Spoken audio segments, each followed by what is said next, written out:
Mga kamisis, naranasan mo na bang parang lumalayo sa'yo ang mga tao? Hindi dahil hindi kayo close ha, pero dahil may kakaibang amoy na.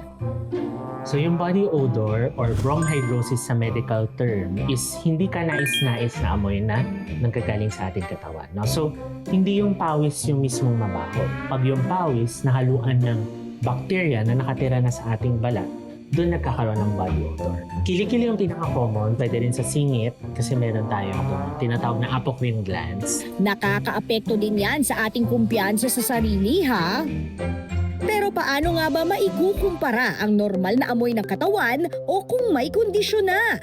Pag nag-exercise tayo or pinagpawisan, no, meron talagang certain na set. Pero usually, after mong maligo, nawawala. No? Yung body odor, persistent, ibig sabihin paulit-ulit, hindi nawawala kahit naliligo, talagang yung amoy mas matapang. Normal naman pala ang pagpawisan. Pero paano ba maiiwasan na magkaamoy? Siyempre, una, kailangan mong maligo araw-araw. Na? Tayo mga Pilipino, okay naman tayo dyan. Pangalawa, use antibacterial soap. Okay.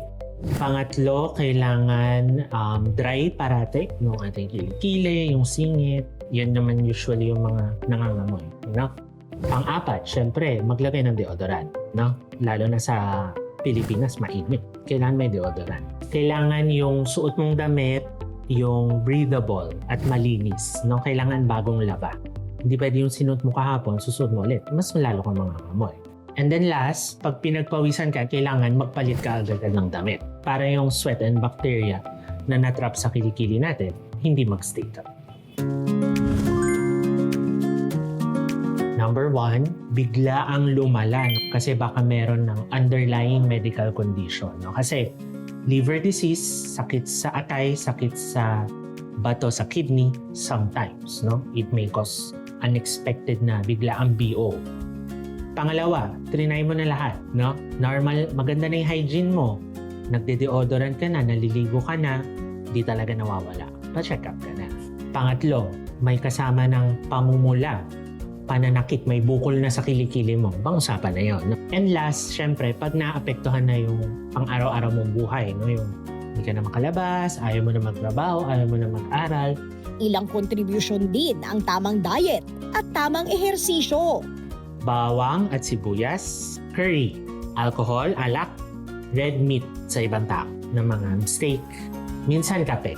Kasi pag nagkakape tayo, mas nagpapawis tayo. Kaya mas nagkakaroon ng body odor. Mga pagkaing mataas sa sulfur like broccoli, repolyo, yun.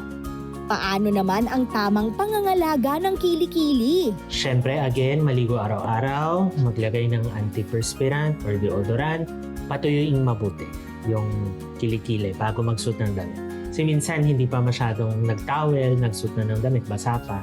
Kailangan matuyo mo na siya. O mga kamisis, tandaan ang tips ni Doc K para laging fresh at mabango.